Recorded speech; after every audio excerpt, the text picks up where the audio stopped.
My parents dragged me to court so my brother could claim the house I've lived in for. I never thought my own family would try to erase me.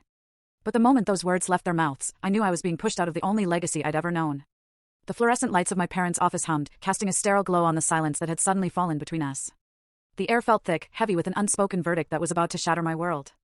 Growing up in a family business means your childhood isn't all bedtime stories and scraped knees. It's inventory sheets, customer complaints, and the constant smell of printer ink and stale coffee, clinging to your clothes like smoke. My name is Liam, and for as long as I can remember, I poured myself into my parents' printing company. I wasn't forced, I wanted to.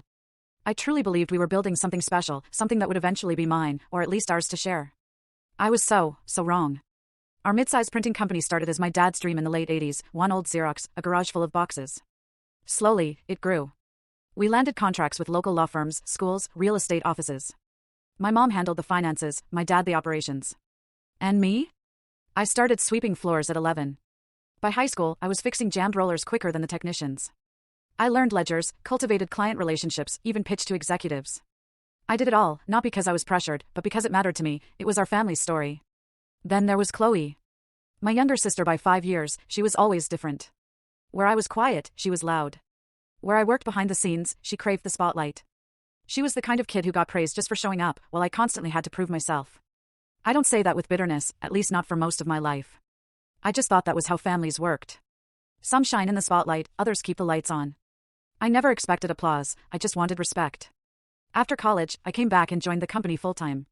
It wasn't glamorous, but I loved the rhythm of it, the early mornings, the regulars, the smell of fresh ink, the way my dad would give me a knowing nod across the warehouse floor after we'd landed a big client.